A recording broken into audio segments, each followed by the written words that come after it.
Welcome to Warriors of the World. Today we'll be exploring the fascinating culture of the Yanomami warrior shamans, indigenous Amazonian fighters who incorporate powerful spiritual elements into their combat traditions.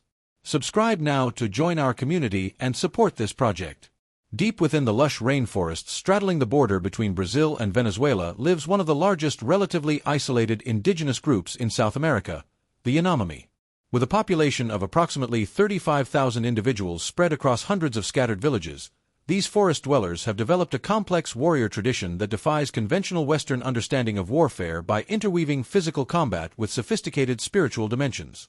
The Yanomami homeland encompasses roughly 30,000 square miles of mountainous tropical forest in the northern Amazon basin, a territory they have inhabited for thousands of years.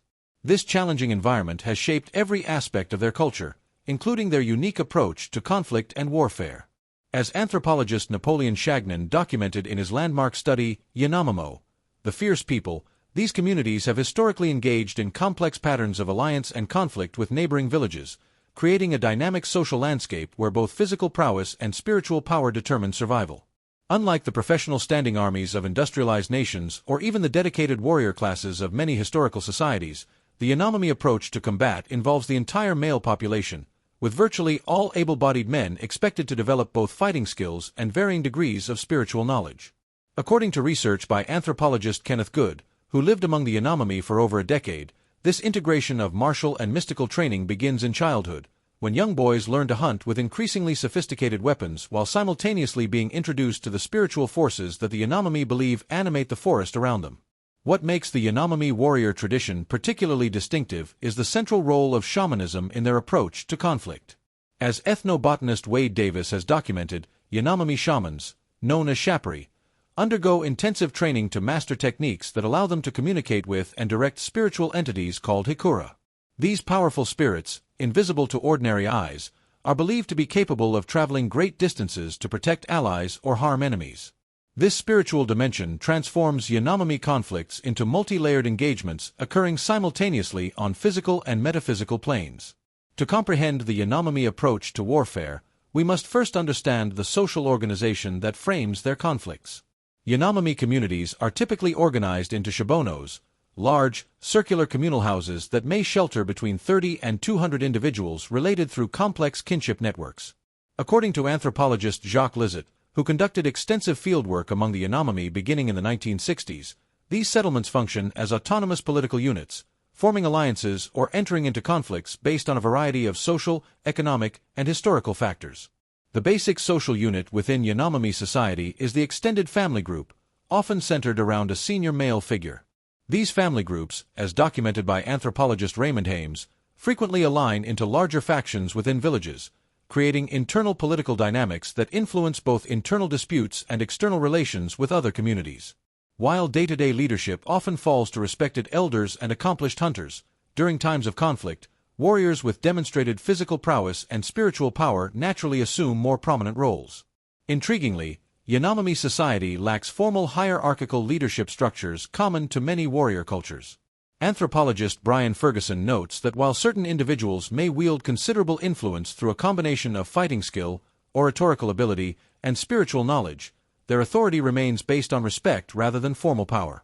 This creates a more fluid approach to warfare where strategy emerges through collective discussion rather than top-down command, with particularly respected warriors and shamans having significant input but rarely absolute authority.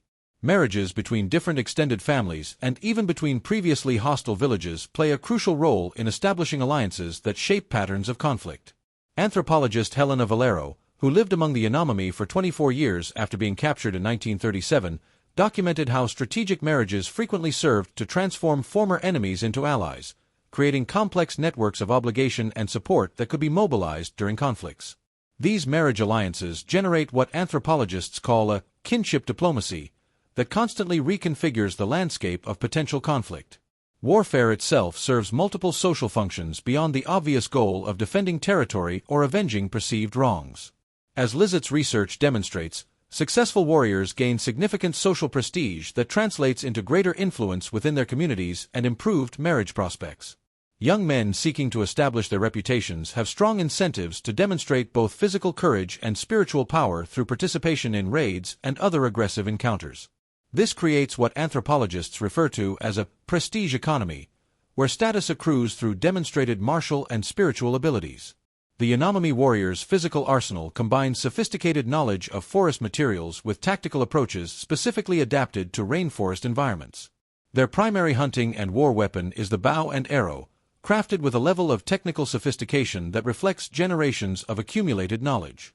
According to ethnobiologist William Bully's research, Yanomami bows are typically manufactured from the wood of specific palm species, carefully selected for strength and flexibility, measuring between 5 and 6 feet in length, tools that require considerable strength to draw effectively.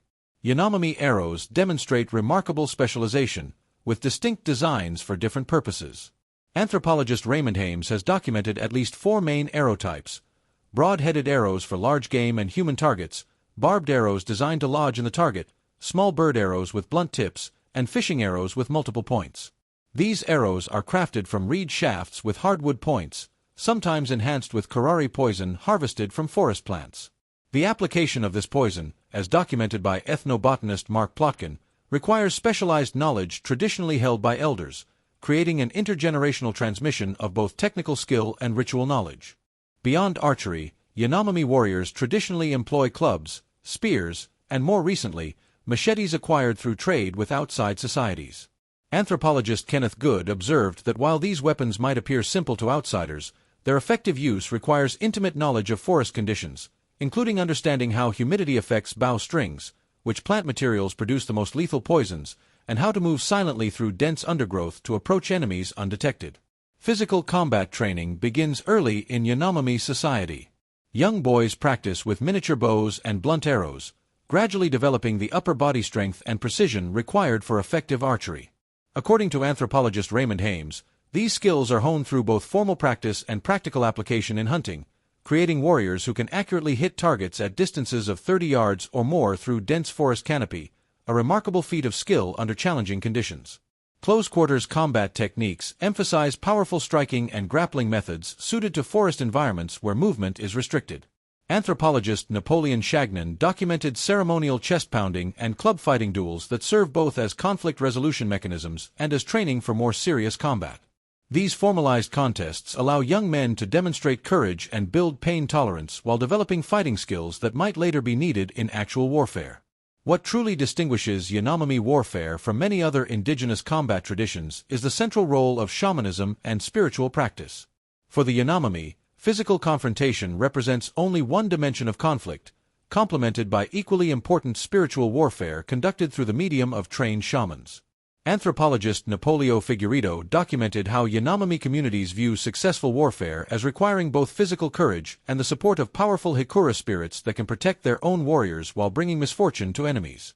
At the heart of Yanomami spiritual warfare lies the practice of shamanism. According to ethnobotanist Wade Davis, Yanomami shamans undergo years of rigorous training to develop the ability to enter altered states of consciousness through which they can perceive and communicate with the normally invisible Hikura spirits. This training involves regular consumption of yakoana, a powerful hallucinogenic snuff prepared from the resin of virola trees. Through these visionary experiences, shamans develop relationships with specific Hikura who can be called upon during times of conflict. Shamanic initiations, as documented by anthropologist Bruce Albert, based on decades of collaborative research with the Yanomami, involve intense physical and psychological challenges.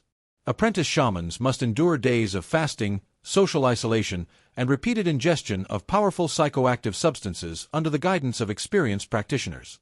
These ordeals are understood as necessary not only to develop the technical skills of shamanism but also to transform the initiate's spiritual essence, making them capable of surviving direct contact with powerful and potentially dangerous spiritual forces. Before raids or anticipated conflicts, Yanomami warriors typically participate in collective spiritual preparations overseen by respected shamans. Anthropologist Jacques Lizet observed ceremonies where warriors receive spiritual protections through body painting with specific designs, ritual cleansing, and dietary restrictions intended to make them spiritually invisible to enemy shamans. These preparations are considered as essential as physical readiness, with warriors unwilling to enter combat without appropriate spiritual armament. The most dramatic aspect of Yanomami spiritual warfare involves shamanic offensive techniques. Through extended rituals utilizing yakoana, experienced shamans enter trance states where they dispatch their allied Hikura spirits to attack enemy villages. As Davi Kopenawa explains in his accounts, these spirit emissaries can supposedly cause illness, hunting accidents, or confusion among enemy groups.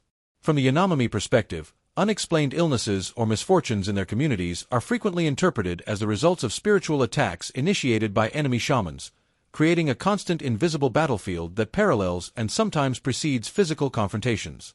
Yanomami physical warfare historically has taken several forms, from ritualized displays of strength to surprise raids and more sustained conflicts.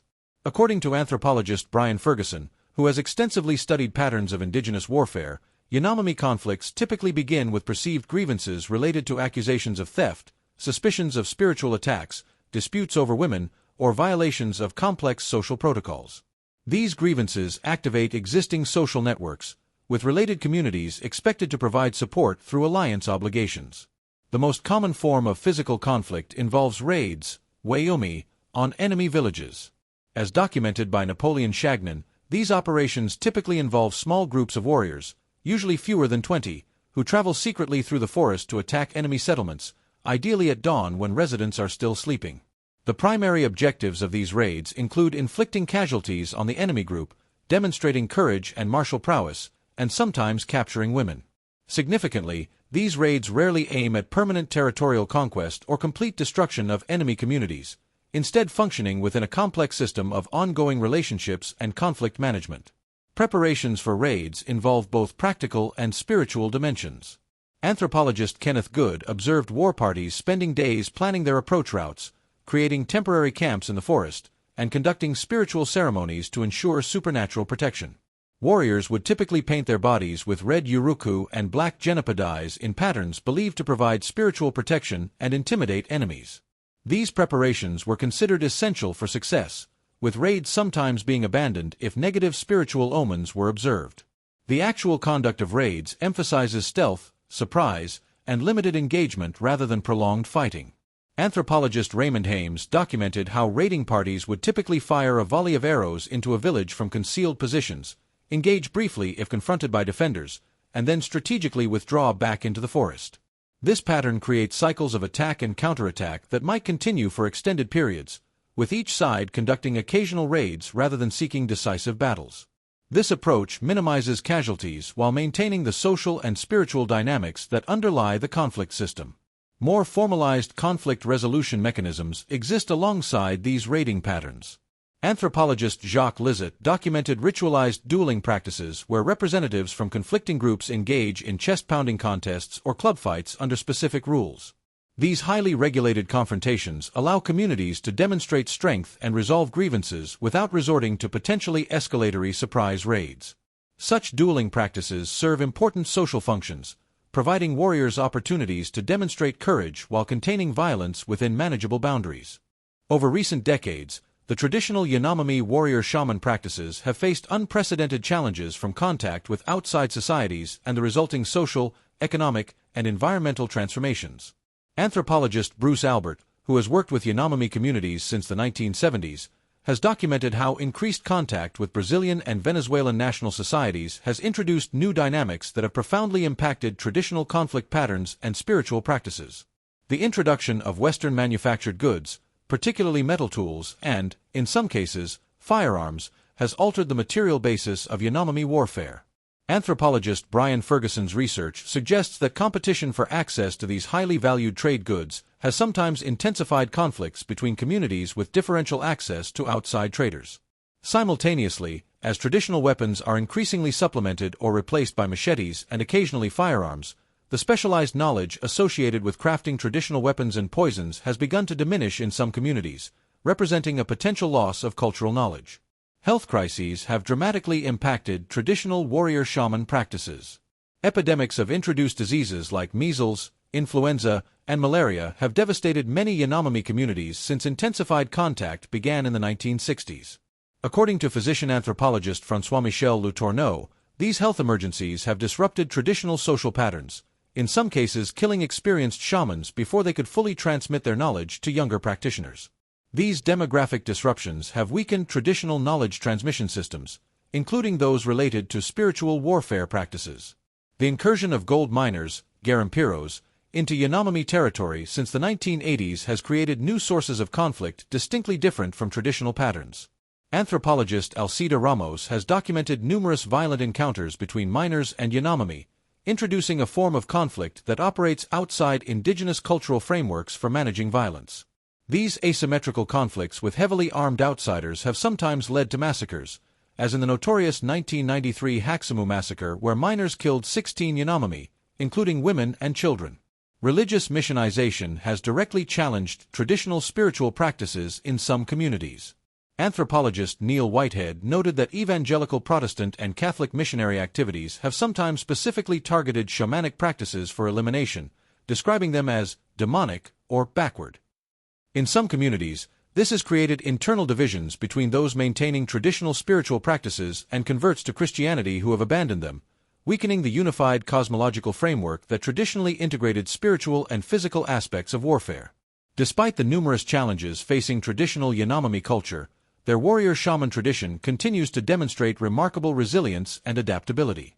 Anthropologist Bruce Albert has documented how many Yanomami communities have strategically adapted elements of their traditional practices while developing new forms of resistance appropriate to contemporary threats. This adaptation represents not cultural abandonment but creative evolution in response to changing circumstances. Perhaps the most significant transformation has been the emergence of political activism as a new arena for Yanomami warfare. Davi Kopenawa, a respected Yanomami shaman and internationally recognized indigenous rights advocate, exemplifies this adaptation.